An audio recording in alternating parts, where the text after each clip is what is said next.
What if I told you that one of the most ancient religious texts in human history contains some of the most surprisingly practical health principles ever recorded? We live in an era of unprecedented medical advancement. We have mapped the human genome. We can perform robotic surgery from across the globe. Yet, despite all of our technological brilliance, we are facing an absolute epidemic of chronic illness, autoimmune diseases, and unexplained inflammation. We spend billions of dollars searching for cures, but what if a massive piece of the puzzle is sitting right in our kitchens? Long before modern health inspectors or the discovery of bacteria, the Creator handed down a highly specific dietary code to the ancient Israelites. In the books of Leviticus and Deuteronomy, God drew a hard line in the sand regarding what his people should and should not eat. For centuries, theologians have rightly understood that the primary reason for these laws was spiritual separation. God was calling Israel to be holy, to be set apart. But here's what most people miss. While the primary purpose was spiritual holiness, the byproduct was intense biological protection. And there's one rule almost no one talks about. Not pork, not seafood, something far more overlooked and possibly more dangerous. We are going to get to that in just a moment. But first, we have to look at the patterns. Because when you look at the exact animals God commanded them never to eat, a staggering pattern emerges. He wasn't just testing their obedience. He was protecting their biology. Let us start with the most debated and perhaps the most widely consumed forbidden food on planet Earth, pork. In Leviticus 11, God gives very clear biological criteria for mammals that are safe to eat. They must have a split hoof, and they must chew the cud. Animals like cows and sheep fit this description perfectly. But then God explicitly singles out the pig, declaring it unclean because it does not chew the cud. For thousands of years, people thought this was just a bizarre tribal rule. But let's look at the biology of digestion. Animals that chew the cud are ruminants. A cow's complex stomach acts as a massive biological filtration system. Their system filters toxins. The pig doesn't. A pig processes food in just 4 hours. That is simply not enough time to filter out environmental impurities. And this is where it gets uncomfortable. Pigs are absolute biological scavengers. They will eat almost anything decaying matter, garbage, and even diseased tissue. Because their rapid digestive system lacks complex filtration, and because they don't sweat efficiently to release toxins through their skin, they store what they consume right in their fat and muscle tissue. In fact, even today, health authorities warn that undercooked pork can carry parasites that survive cooking if not handled properly. The Creator designed the pig to be a vital cleanup crew for the ecosystem. They are supposed to walk the earth, eating the biological waste to keep the environment clean. You're not just eating meat. You're eating what that animal was designed to remove. Now, let us turn our attention from the land to the sea. God's rule for marine life was simple.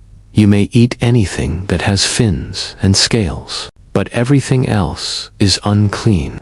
This single rule instantly eliminates an entire category of incredibly popular modern seafood: shrimp, lobster, crab, clams, and oysters. Why ban shellfish? God designed 2 primary mechanisms to clean the waters: bottom-feeding scavengers and filter feeders. Crabs, lobsters, and shrimp are bottom feeders.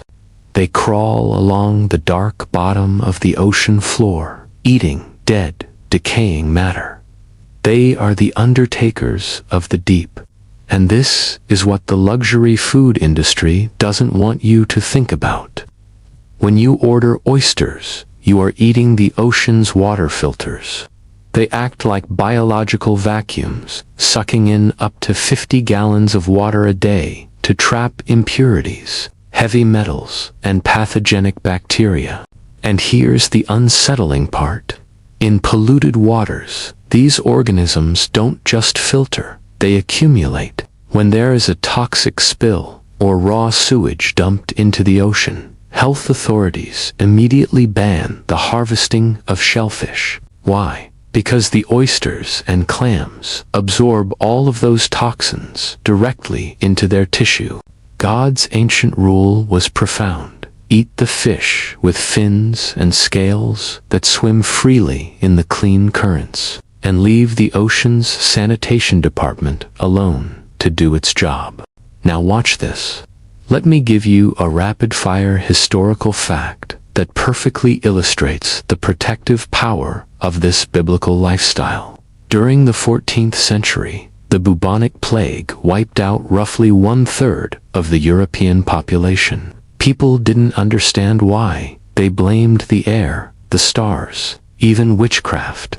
But they completely missed the obvious patterns right in front of them. A strange phenomenon emerged. The Jewish communities were surviving at noticeably higher rates. It wasn't magic, and it wasn't a conspiracy. It was simply the result of following Levitical law. While the rest of Europe lived in squalor, the Jewish communities were strictly observing biblical hygiene.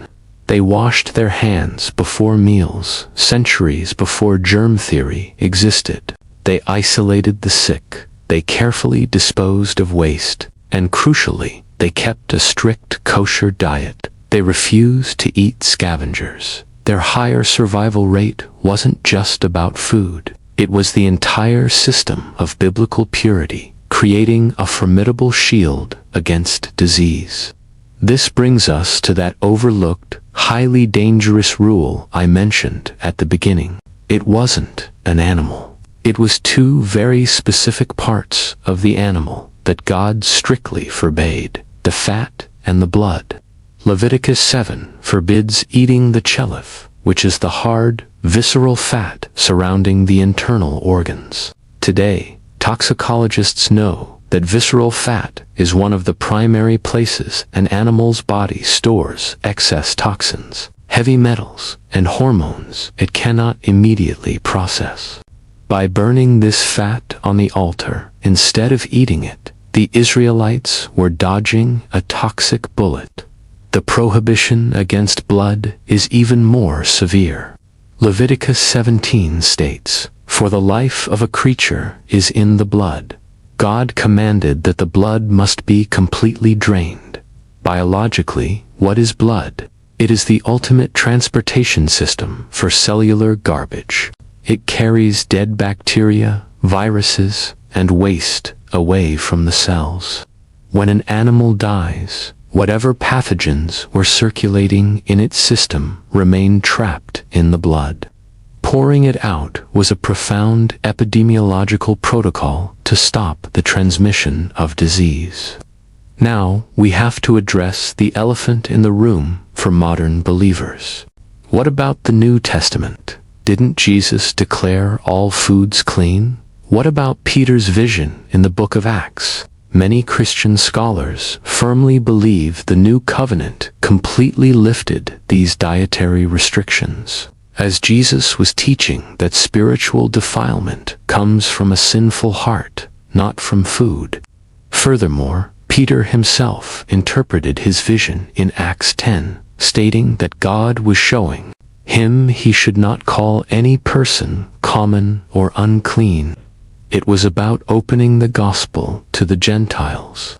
But regardless of where you stand on the theology, you absolutely cannot ignore the biological reality of the animals themselves. The cross of Jesus Christ paid for our sins and secured our salvation. But the cross did not change the digestive system of the pig.